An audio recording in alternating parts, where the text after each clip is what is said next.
कर्म करे किस्मत बने, जीवन का यह मर्म, प्राणी तेरे हाथ में, तेरा अपना कर्म, तेरा अपना।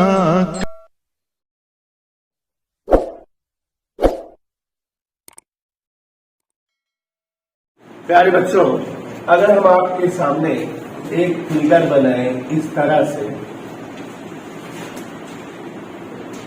गौर से देखिए। कोई एक खोखला गोली कांच का टुकड़ा है, खोखले गोली कांच का एक टुकड़ा है और इस टुकड़े का नाम मान लीजिए यमनियन है। अभी ये कोई एक कांच का टुकड़ा है, आप सभी को दिख रहा है और इतना एक्सप्लेन भी कर सकते हो। अगर हम इसे मर्क्यूरिक ऑक्साइड या लाल ऑक्साइड से कोटेड कर दे, कलई कर दे, तो ये दर्पण बन जाएगा। और हम इसको दो तरह से दर्पण बना सकते हैं। अगर हम इसको इस तरह से कलई कर दे कि इसका जो है कलई के अपोजिट वाला भाग इधर परावर्तन हो, अंदर की ओर दबा हुआ या फंसा हुआ हो, तो आप जान गए कि ये कौन सा दर्पण बन गया, अवतल दर्पण।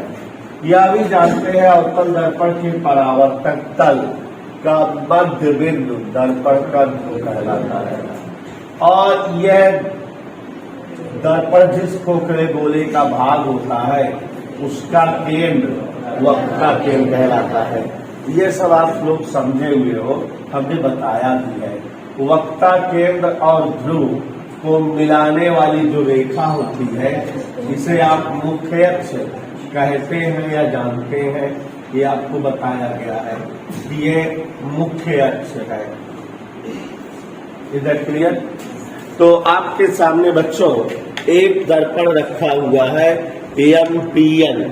एमपीएन कैसा दर्पण है? अवतल दर्पण, जिसमें पी दर्पण का ध्रुव है, सी वक्ता केंद्र है, पीसी मुख्य अक्ष है। सभी को मालूम है ये सब चीजें। और अब अगर जिससे पूछेंगे वही बताएगा। ये जो मुख्य अक्ष है इसके समांतर कोई एक किरण दर्पण पर आपतित हो और इस किरण का नाम एएस हो, ये दर्पण पर आपतित हो रही हो। गौर से देखिए, किरण एएस दर्पण पर आपतित हो रही है, लेकिन इसकी खासियत है कि ये मुख्य अक्ष के कैसे दिख रही है। आप सभी को बताए हुए हैं कि अवतल दर्पण से 3 प्रकार से परावर्तन होता है। पहली परावर्तन की शर्त यही बताए हैं कि मुख्य अक्ष के समांतर आपतित किरणें दर्पण से परावर्तन के पश्चात फोकस बिंदु से जाती है। इधर बेटा, तो अगर दर्पण से परावर्तन होगा तो ये इस तरह से दर्पण से परावर्तन के पश्चात फोकस बिंदु से जाएगी, ऐसे ये परावर्तित होगी, ऐसे या सभी को समझ में आ रहा है, कोई असुविधा किसी को नहीं है। इधर क्लियर? तो अब हम जिससे पूछेंगे वही बच्चा बताएगा। चलिए यहाँ बताइए साजिद जी, किरण एएस कैसी किरण है? गुड, बैठ जाओ। एएस किरण आपतित किरण है इस बच्चे के अनुसार, और आप सभी समझ रहे हो कि सही बता रहा है। इंसिडेंस रे, जो किरण दर्पण पर आपतित होती है या दर्पण पर गिरती है वही आपतित किरण कहलाती है। रोहन बेटा, ये किरण ऐसे अब कैसी किरण है? परावर्तित किरण। दर्पण पर आपतित किरण परावर्तन के बाद जब वापस लौटती है तो वो जो किरण मिलती है उसे ही हम परावर्तित किरण कहते हैं। तो ये किरण परावर्तित किरण साफ साफ दिखाई दे रही है, किसी कोई असुविधा नहीं है। तो ये एएस आपतित और एफएस परावर्तित हो गई। अब आप दीपक पटेल जी बताइए कि इस कहानी में बिंदु यश का रोल क्या है? बिंदु यश क्या बन गया? बिंदु यश कैसा बिंदु है? ये बिंदु यश कैसा बिंदु है? शिवांशु, आपतन या परावर्तन बिंदु, उसमें जहां पर आपतित और परावर्तित किरणें मिलती हैं भंगेड़ी जी, उस बिंदु को आपतन या परावर्तन बिंदु कहते हैं। तो आपतित किरण और परावर्तित किरण जिस बिंदु पर मिलती है उसे आपतन या परावर्तन बिंदु कहा जाता है। और सुष्मिता जी, आपतन या परावर्तन बिंदु पर लंब खींच दो तो उसे क्या कहते हैं? अभिलंब। आपको एक मैथ की बात बता रहे हैं, ध्यान से सुनिए, मैथ का टॉपिक। अगर कोई वृत्त हो या गोला हो, उसका केंद्र हो, परिधि के, ये पूरी परिधि है, परिधि के किसी बिंदु को केंद्र से जो मिलाते हैं तो वह रेखा परिधि पर लंब होती है। ये मैथ की बात है, याद रखिए। क्या बता रहे हैं शिवांशु? वृत्त में या गोले में परिधि के किसी बिंदु को केंद्र से मिलाने पर वो रेखा क्या होती है? ठीक। तो अब इस बात को अगर माइंड में रखे हो तो आपको हम कह रहे हैं कि बिंदु यस पर लंब खींचो। क्या खींचो? बिंदु यस पर। तो ये एक प्रकार का वृत्त का टुकड़ा है और ये परिधि का बिंदु हुआ, और परिधि के बिंदु को कहां से मिला दे? केंद्र से, तो लंब बन जाएगा कि नहीं? तो ये आपतित किरण थी, ये परावर्तित किरण थी, अपने को अभिलंब खींचना है तो हम यहाँ बिंदु यस को किससे मिला दें? केंद्र से।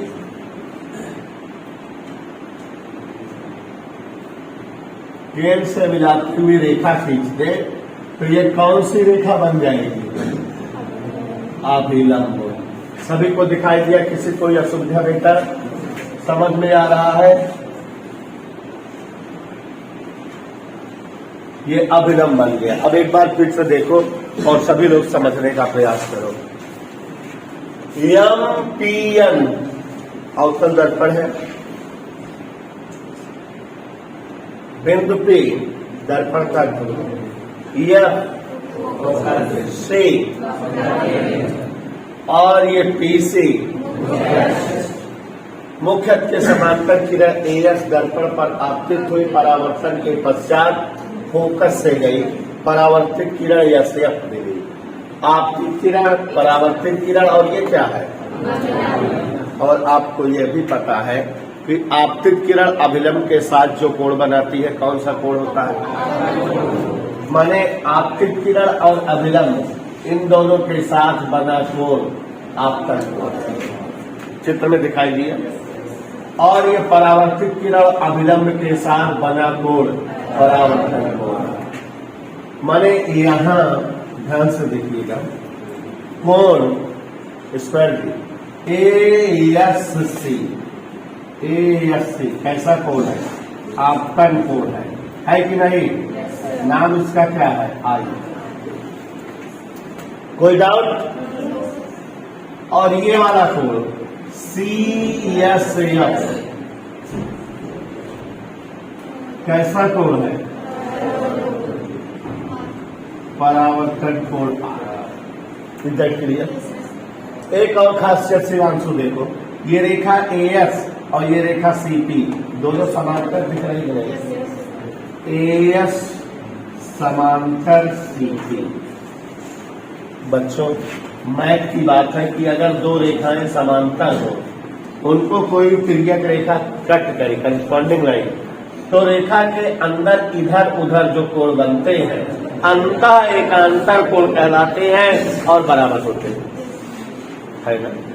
ये मैथ की बात है। देखो कि अगर दो समांतर रेखाओं को कोई तिर्यक रेखा कट करती है तो अंतः एकांतर कोण क्या होते हैं? तो यह ध्यान दो बेटा, ये रेखा AS कौन और ये रेखा CP समांतर है। ये तिरछी रेखा कट कर रही है कि नहीं? तो फिर एकांतर कोण माने रेखा किधर है? ये है कोण और ये है कोण, बराबर होंगे। उसी कहानी से इधर इधर इधर इधर अंतर एकांतर कोण। तो यहां मुद्दे विश्वास है आपको? इसलिए कोण ASC माने ये वाला बराबर SCF, और यहां अंतः एकांतर। कोई डाउट? विकास के सरोज AFC किसके बराबर है कि नहीं? नहीं बता दो, AFC किसके बराबर है? तो यहाँ I बराबर 4SCF।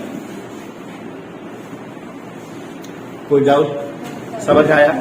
क्लियर? विकास सरोज खड़े हो, यहां तक क्लियर हो गया।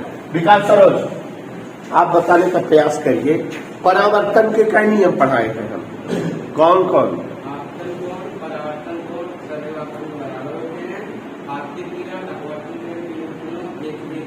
आपतित और अपवर्तित। अपवर्तित कहां से आ गई? यहाँ परावर्तित बोलो नहीं, दांत निकाल देंगे बाहर का जो 32 है तुम्हारा। बट आपतित किरण और परावर्तित किरण अभिलंब, आपतित किरण अभिलंब परावर्तित तीनों एक ही जगह होते हैं, और आपतन और परावर्तन। तो परावर्तन के नियम से उन्हें सब तुम देख नहीं रही हो, आपतन को बराबर है ना। एक बात और, I का मान पता लग गया है,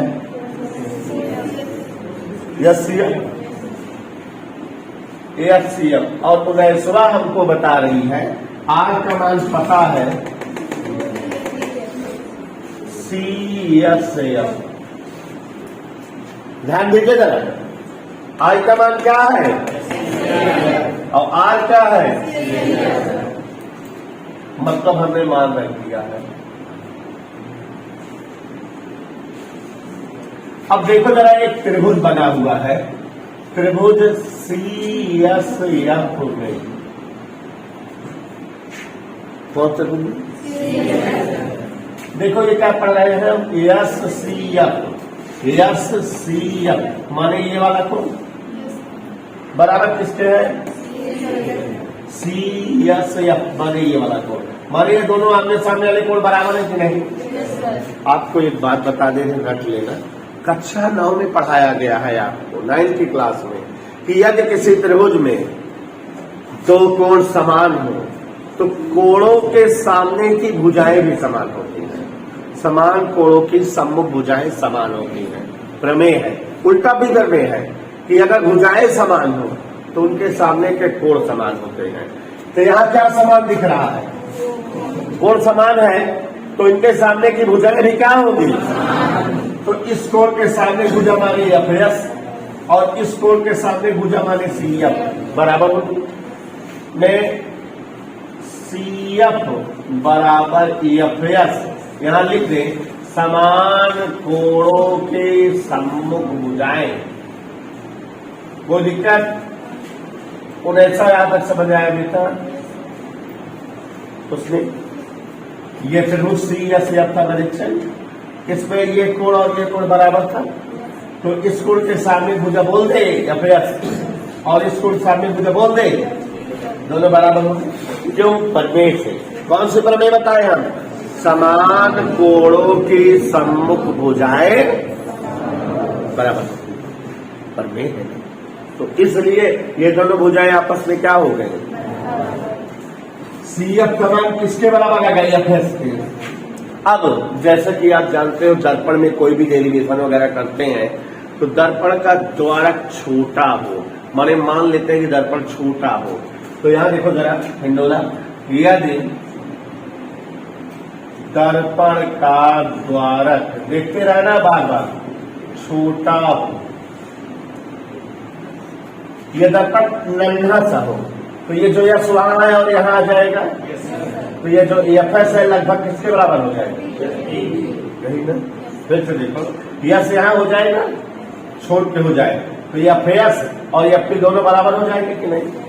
माने यदि दर्पण छोटा हो तो FS nearly equal to,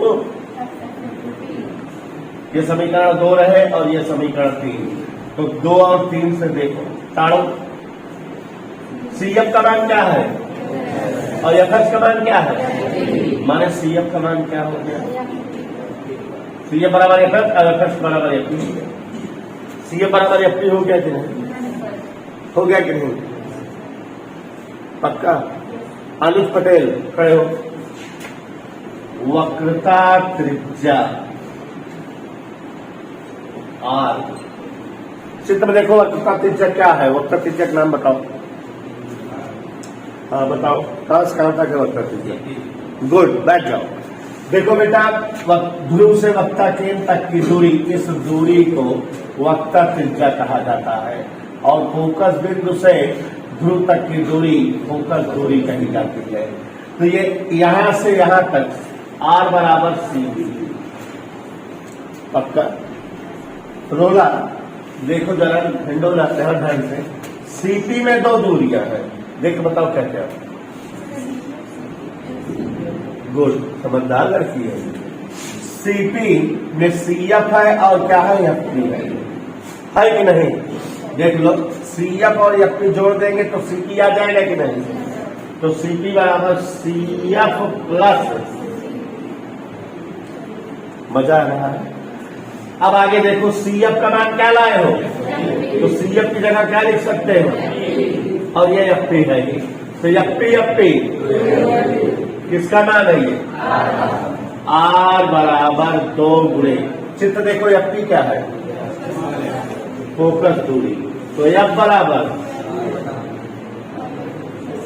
focus दूरी वक्ता त्रिज्या की। माने अगर हमसे कहे कोई कि दिखाओ दर्पण में फोकस दूरी, वक्ता त्रिज्या की आधी होती है। देखो बच्चों, आप लोग इसको कक्षा 10 से पढ़ते आए हो, दिमाग में आपके फीड है कि फोकस दूरी वक्ता त्रिज्या की आधी होती है या वक्ता त्रिज्या फोकस दूरी की दुगनी होती है। लेकिन आप ना 9th 10th में इस चीज को सिद्ध किए थे कैसे होती है, क्यों होती है, ना इंटर में ही। आप किताबों में भी नहीं पाओगे, यहाँ मैंने आपको ड्राइव करके दिखा दिया। देखो फोकस दूरी वक्ता त्रिज्या की। तो अब आपके दिमाग में ये फीड होना चाहिए कि फोकस दूरी वक्ता त्रिज्या की आधी होती है, सिद्ध हो जाना चाहिए। इधर क्लियर? तो दर्पणों की फोकस दूरी वक्ता त्रिज्या की आधी होती है। ये मैंने जो है कहीं पूछा उछा नहीं जाता एग्जाम में, आपके कॉमन सेंस के लिए बता दिया कि आप रखे रहो, जानते रहो। फोकस दूरी वक्ता त्रिज्या की, और आप बता भी सकते हो कैसे होती है। तो वंशिका जी कह रही है कि एक बार सब कुछ बता दो, ऐसा कहेगा तो हाँ देखो हम सुन लेते मन की बात, तो स्वास्थ्य क्यों सोचा है। पीएम एक मन की बात होता है, रसगुल्ला खाने मन कर रहा है। पीएम एक अवतल दर्पण है, पी ध्रुव है या फोकस बिंदु है, सी वक्ता केंद्र है। ध्यान समझो, थोड़ा मैथ है बस, और कुछ थोड़ी है। एक किरण एएस मुख्य अक्ष के समांतर आपतित हुई, परावर्तन के बाद एएसएफ परावर्तित किरण हुई। उन्हें बेटा इसको आपतित किरण लिख दिया और इसको, ये तुम्हारा कौन सा बिंदु है? इस बिंदु पर लंब खींच दिए तो क्या हो गया? ये कौन सा कोण हो गया? और ये यहाँ लिखा पढ़ी कर दिए, एएससी आपतन कोण, सीएसएफ परावर्तन कोण। ये दोनों रेखाएं कैसी है? ये कैसी रेखा है? तो ये दोनों कोण कौन से कोण हुए? माने कोण एएससी बराबर एएफसी एफ। एएससी मान आई बात, यहाँ आई लिखे, एससीएफ लिखा आगे समीकरण बन गया। अब परावर्तन का नियम क्या चिल्लाता है? आई का मान तो एससीएफ आ गया है और आर का मान क्या है? सीएसएफ। दोनों का मान रख दिए और इस त्रिभुज में चले। जब ये दोनों कोण बराबर है तो इनकी समूह भुजाएं नहीं बराबर होगी, तो इसके साथ में भुजा एफएस और इसके साथ में भुजा सीएफ बराबर होगी। जैसा कि आप जान रहे हो कि अगर मान लो दर्पण का द्वारक छोटा होता तो एफएस किसके बराबर हो जाता? तो सीएफ बराबर क्या आ गया? हम अगर पूरी वक्ता त्रिज्या की बात करें तो उसमें सीएफ भी है, एफपी भी है, सीएफ प्लस एफपी। सीएफ को क्या लिख दिए? सिद्ध कर चुके हैं ना। तो एफपी एफपी का एफपी माने एफ से पी तक की दूरी माने फोकस दूरी एफ। तो एफ बराबर 2 नीचे आ गया, बटा 2 बी कैंसिल।